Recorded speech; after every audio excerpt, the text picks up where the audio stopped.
যে গল্পটা বলছি সেটা হচ্ছে মেঘ পরী। অন্য দিনের মতো আজও এক ফালি রোদ পরীর মুখে এসে পড়ে এবং সাথে সাথে এলার্ম বেজে ওঠে, জানানা দেয় যে 7টা বাজে। পরীর এই এক ফালি রোদ মুখে এসে পড়াটা খুবই বিরক্ত লাগে। অ্যালার্মটা বন্ধ করে দিয়ে বিছানা থেকে নামে এবং তার মা বাবাকে ফোন করে সুপ্রভাত জানায়। তারপর ফ্রেশ হয়ে চলে যায় পরী। পরীর নাম পরী সেন। আসল বাড়ি গ্রামে, সেখানে ওর মা বাবা আর ভাই থাকে। পরী এখানে একটি ভাড়া বাড়িতে থাকে। পরী একটি কলেজে পড়াশোনা করে। আজ ওর কলেজের প্রথম দিন। পরী তাড়াতাড়ি করে কলেজে ঢোকে। পরী কিছু বুঝতে না পেরে একটি মেয়েকে জিজ্ঞাসা করে, এক্সকিউজ মি, এই ডিপার্টমেন্টটা কোন দিকে একটু বলে দেবেন? মেয়েটি পরীর হাত থেকে কাগজটা নিল এবং বলল, আরে এটা তো আমার ডিপার্টমেন্ট, তুমি আমার সাথে আসো। এরপর মেয়েটা পরীকে নিয়ে যায়। আলাপ পরিচিত হয়ে পরী জানতে পারে মেয়েটির নাম সোমা। সোমা আর পরীর মধ্যে বেশ ভালো বন্ধুত্ব হয়। এরপর ব্রেক টাইমে পরী আর সোমা বাইরে যায়। হঠাৎ সোমার একটা ফোন আসায় ও বেরিয়ে যায়। পরী নিজের একাকিত্বকে কাটানোর জন্য লাইব্রেরিতে যায়।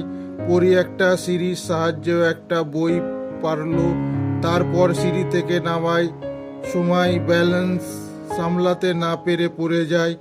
পরী ভয়ে চোখ দুটো বন্ধ করে রেখে পড়ে যাওয়ার অপেক্ষা করতে থাকে। হঠাৎ ওর মনে হয় দুটো বলিষ্ঠ হাত ওকে ধরে রেখেছে।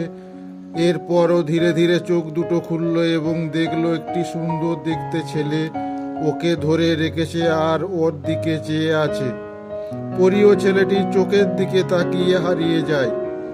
ছেলেটির চোখে একটি মায়া আছে, যার জন্য পরীও চেয়ে চোখ সরাতে পারছে না। কিছুক্ষণ পর পরীর হুঁশ এলো। ও সঙ্গে সঙ্গে ছেলেটিকে নিজে থেকে ছাড়িয়ে এবং ওইখান থেকে তাড়াতাড়ি বেরিয়ে এলো।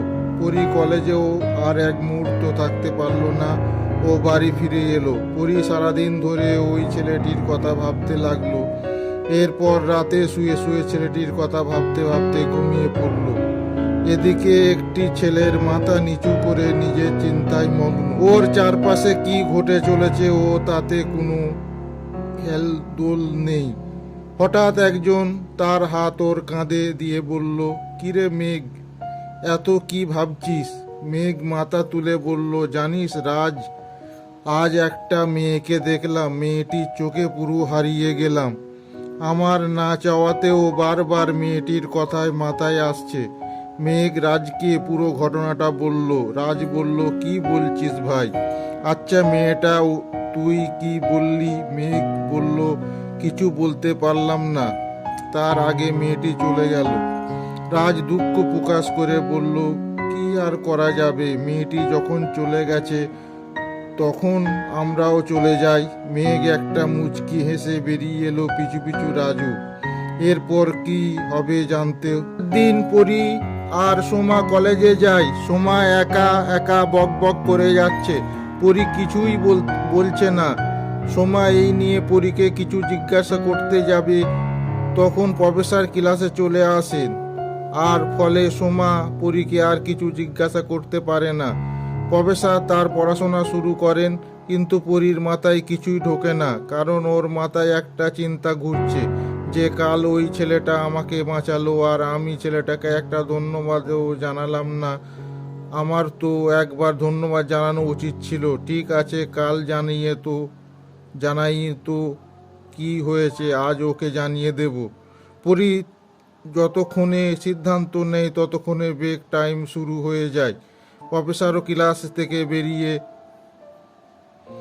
যেতেই পরী ওর ব্যাগটা নিয়ে উঠে দাঁড়ালো এবং যাওয়ার জন্য পা বাড়াতে সোমা জিজ্ঞাসা করলো, কি রে, এত তাড়াহুড়ো করে কোথায় যাচ্ছিস? পরী উত্তর দিল, একটা কাজ আছে, সেটা করে আসছি। পরী সোমাকে আর কিছু বলার সুযোগ না দিয়েই বেরিয়ে গেল। আর এদিকে সোমাও পরীর যাওয়ার দিকে হাঁ করে তাকিয়ে আছে। পরী ক্লাস থেকে বাইরে বেরিয়ে এসে ভাবতে লাগলো, ছেলেটাকে ধন্যবাদ জানাবো বলে তো ঠিক করলাম, কিন্তু ছেলেটাকে পাবো কোথায়। পরী এসব ভাবতে ভাবতে লাইব্রেরিতে এলো আর দেখলো ওই ছেলেটি বসে আছে। পরীর মুখে আপনা আপনি একটা মিষ্টি হাসি ফুটে উঠল। পরী প্রায় দৌড়ে মেঘের কাছে গেল আর বলল, হাই, আমি পরী সেন।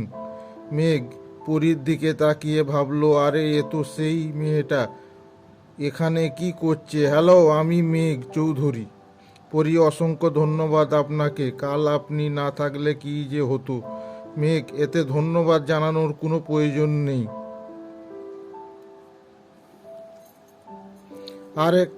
আর কাল আমি না থাকলেও কি আবার হতো? তোমার হাত পা ভাঙতো। পরী হাহা করে, আপনি তো ভারী রসিকতা করেন। মেঘো, আবার কি রকম ব্যাপার?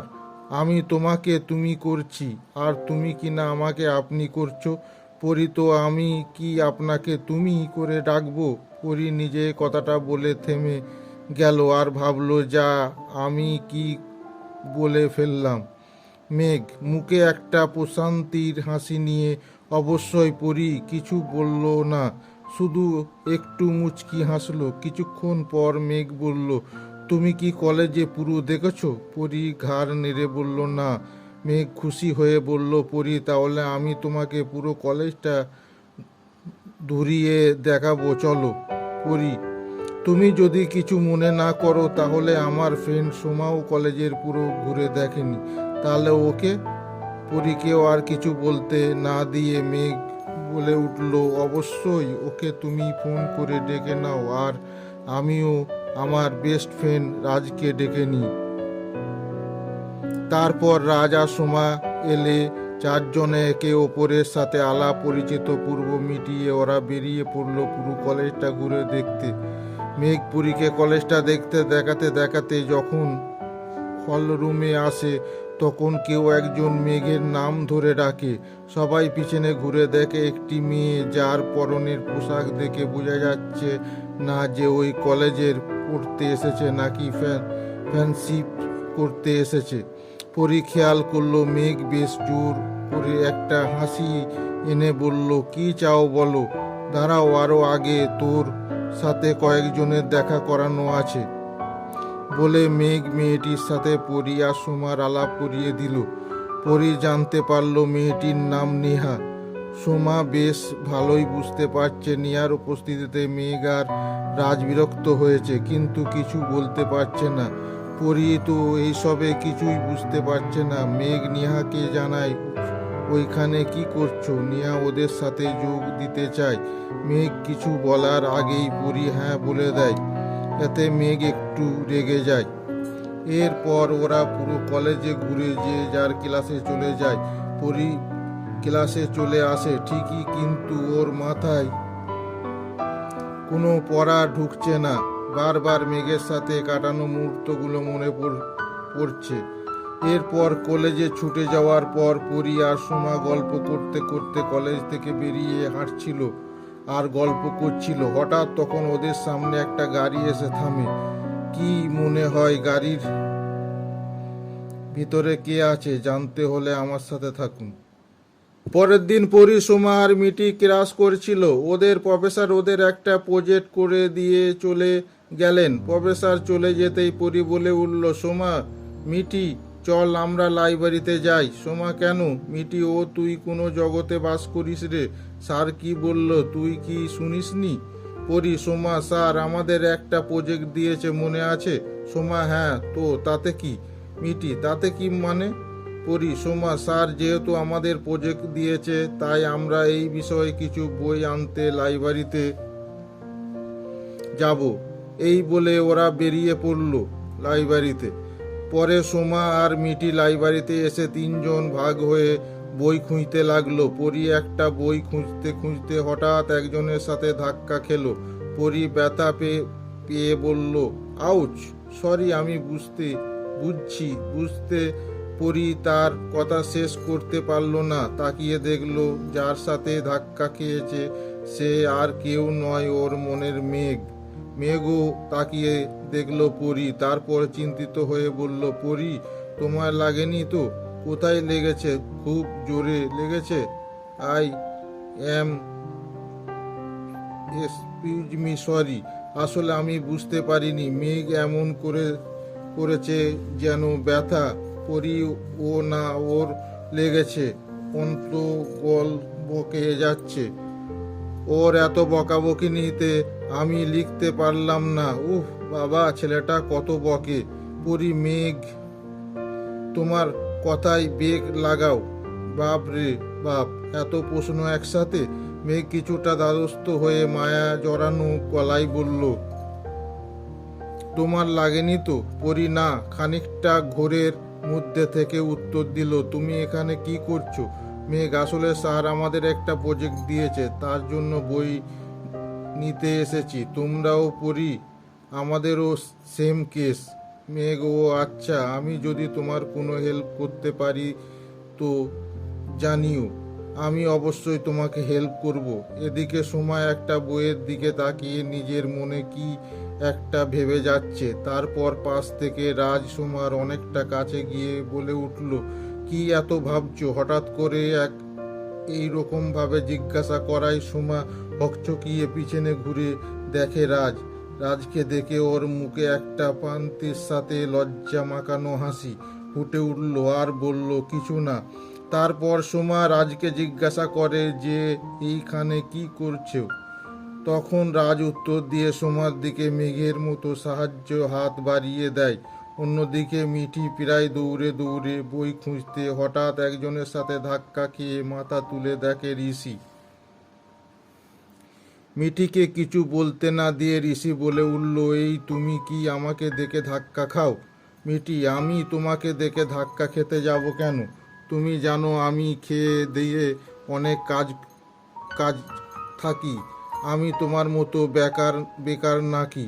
ঋষি, এই তুমি কি বললে? আমি বেকার? তুমি জানো না আমি সারাদিনে কত কাজ করি? আবার শুরু করে দিলেন দু মহামানব ঋষি এবং মিঠি তাদের অতি মধুময় ঝগড়া। তারপর পরি আর সোমা একসাথে একটা ফাঁকা জায়গায় চলে এলো। পরি আর সোমা প্রজেক্ট নিয়ে আলোচনা করছিল, তখন মিঠি চিৎকার চেঁচামেচিতে করতে করতে ওখানে এলো। পরি আর সোমা অবাক হয়ে ওদের জিজ্ঞাসা করলো, কি রে, চিৎকার করছিস কেন? মিঠি, চিৎকার করব না তো কি করব? তোরা আমাকে বলে এলি না কেন? একে তো ওই হনুমানটা মাথার উপরে চড়ে নাচছিল, আর তার মধ্যে তোরা আমাকে না বলে চলে এলি। ঋষি পিছন থেকে বলে উঠল, কি বললে তুমি আমাকে? হনুমান? তুমি হনুমান? মিটি, আমি হনুমান নয়। তুমি কি? হ্যাঁ, মনে পড়েছে, তুমি একটা ছাগল গরু। ঋষি, তুমি বাদর, মোষ, বিড়াল। মেঘ, উফ, দুজনে চুপ কর, সারাক্ষণ ঝগড়া আর ঝগড়া। এত ঝগড়া আসে কোথা থেকে? যেখানে সেখানে তোরা দুজনে শুরু হয়ে যায়। আর একবার যদি দুজনে ঝগড়া করে দেখছি, তাহলে আমরা থেকে খারাপ কেউ হবে না। দুজনে পুরো চুপ হয়ে গেল। মেঘ প্রচুর পরিমাণে রেগে গেছে। ঋষি বলল, ভাই, তুই কি রেগে গেলি? মেঘ ওর দিকে এমনভাবে তাকালো, ও পুরো চুপসে গেল। মেঘ নিজেকে কিছুটা কন্ট্রোল করে বলল, পরি, সোমা, মিটি, আজ আমি তোমাদের সাথে যেতে পারবো না। তোমরা ঋষি আর রাজের সাথে চলে যাও। এই বলে মেঘ ওখান থেকে চলে এলো বাড়িতে। রাত 12টা। বিশাল বড় ছাদের একটা কোণে হাত একজন ছবি নিয়ে বসে আছে। মেঘ আর মনে মনে বলছে, কে তুমি? আমাকে ছেড়ে চলে গেলে জানো? আমার ওকে একদম পছন্দ নয়। আমি জানি তুমি ওর জন্য আমাকে ছেড়ে চলে গেছো। আমি ওকে ছাড়বো না। তুমি প্লিজ আমার কাছে ফিরে এসো। আমি আর পাচ্ছি না, আমি আর পাচ্ছি না। এই বলে হাউ মাউ করে কাঁদতে লাগলো মেঘ। দেখতে দেখতে 2 মাস কেটে গেছে। এর মধ্যে মেঘ, পরি, সোমা, রাজা, মিটি আর ঋষির মধ্যে ভালো বন্ধুত্ব হয়ে গেছে। ঋষি আর মিটি আগের মতো আর ঝগড়া করে না। সেদিনে মেঘের কাছে বকুনি খেয়ে ওরা চুপ হয়ে গেছে। সবার দিন একরকমভাবে চলছিল। একদিন সকালবেলায় সোমা আজ তাড়াতাড়ি ঘুম থেকে উঠে পড়েছে। আজ ও খুব খুশি, আজ ওর জন্মদিন।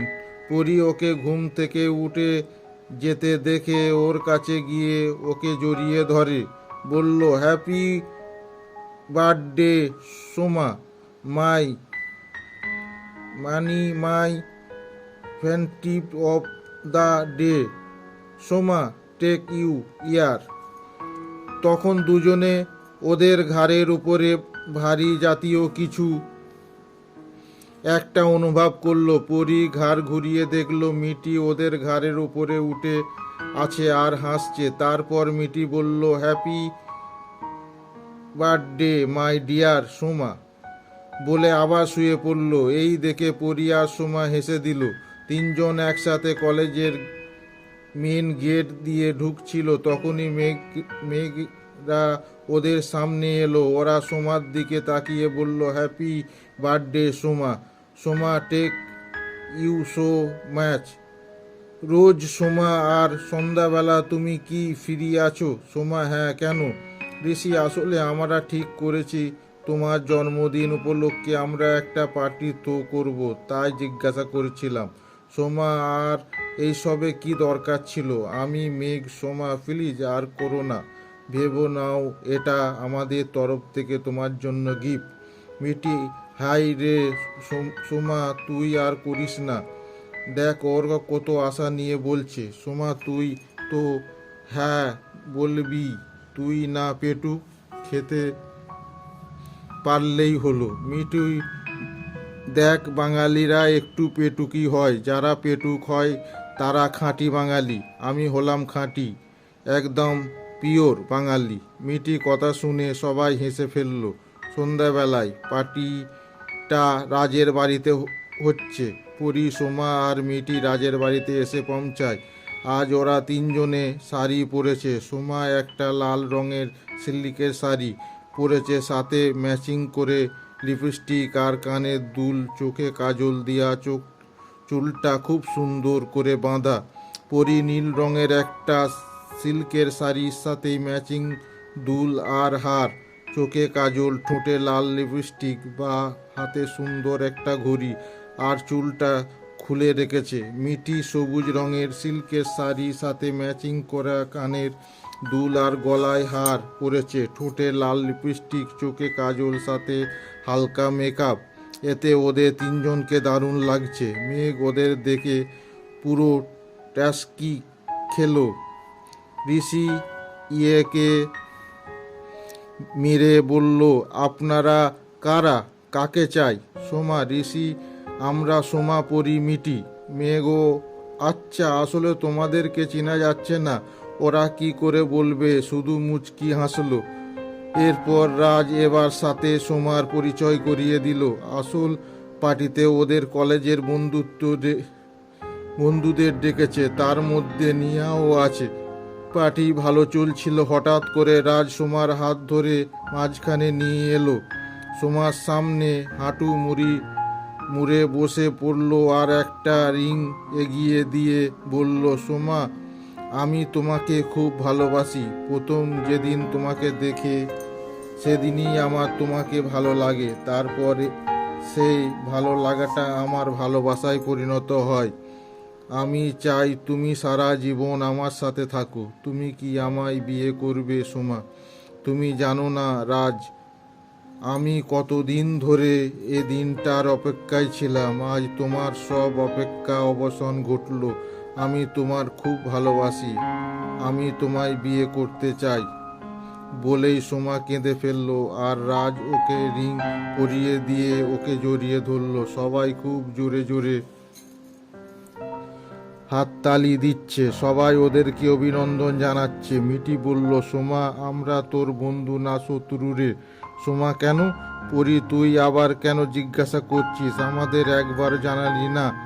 যা, তোর সাথে কথা নেই। মিটি, সোমা, সরি, প্লিজ তোরা রাগ করিস না, তোদেরকে তো আমি খুব ভালোবাসি। রাজ, তার মানে তুমি আমার ভালোবাসা না?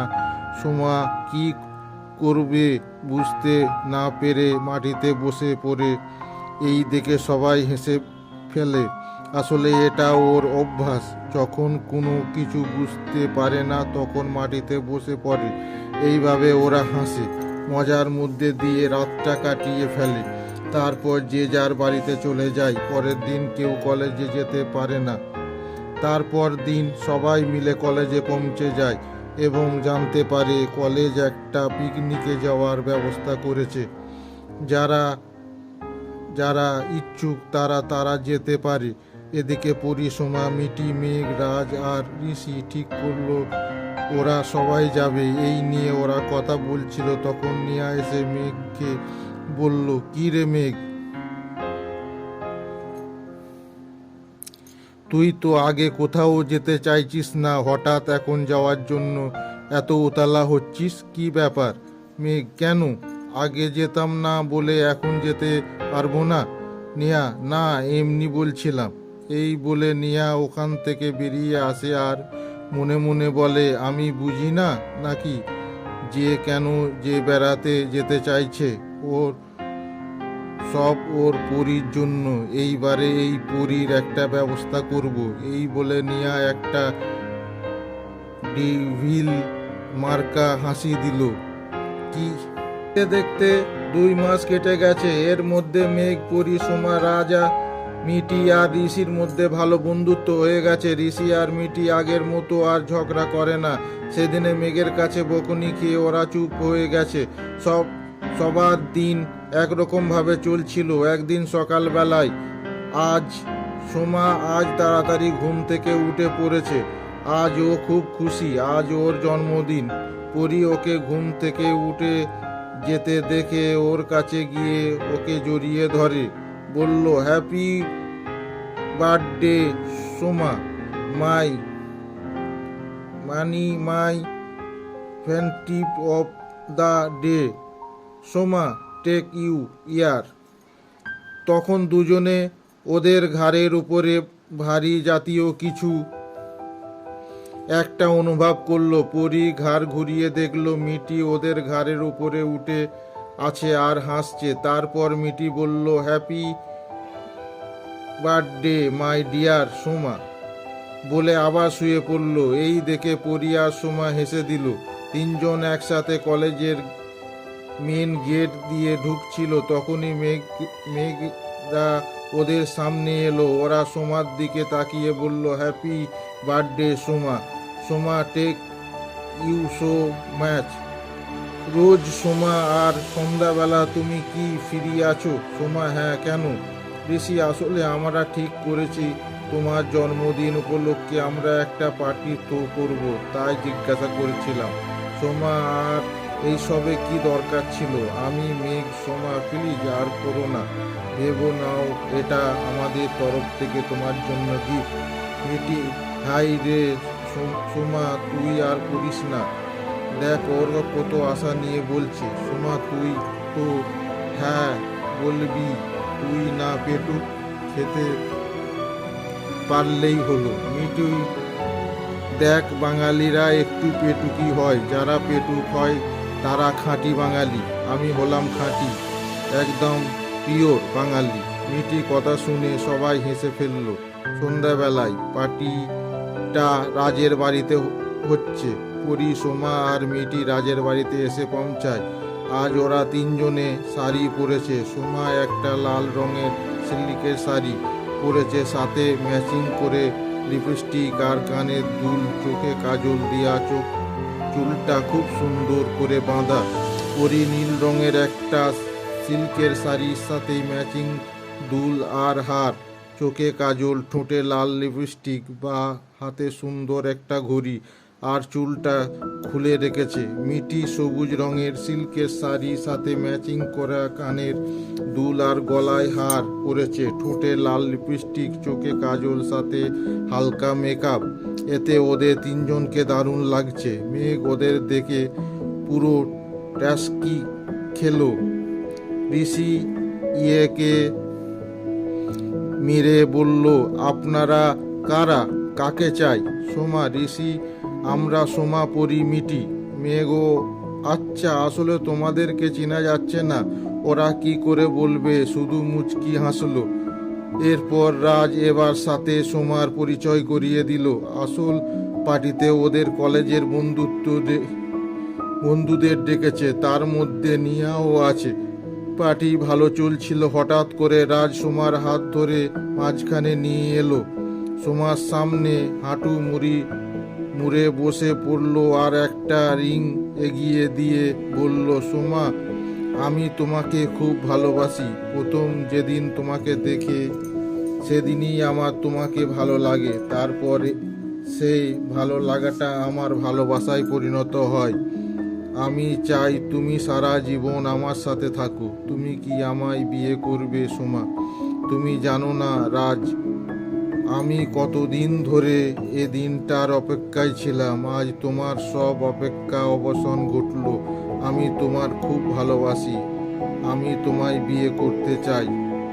বলেই সোমা কেঁদে ফেললো আর রাজ ওকে রিং পরিয়ে দিয়ে ওকে জড়িয়ে ধরলো। সবাই খুব জোরে জোরে হাততালি দিচ্ছে, সবাই ওদেরকে অভিনন্দন জানাচ্ছে। মিটি বলল, সোমা, আমরা তোর বন্ধু না শত্রু রে। সোমা, কেন?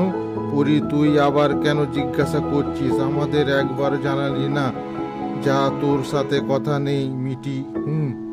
সোমা, সরি, প্লিজ তোরা রাগ করিস না। তোদেরকে তো আমি খুব ভালোবাসি। রাজ, তার মানে তুমি আমার ভালোবাসা না? সোমা কি করবে বুঝতে না পেরে মাটিতে বসে পড়ে। এই দেখে সবাই হেসে ফেলে। আসলে এটা ওর অভ্যাস, যখন কোনো কিছু বুঝতে পারে না তখন মাটিতে বসে পড়ে।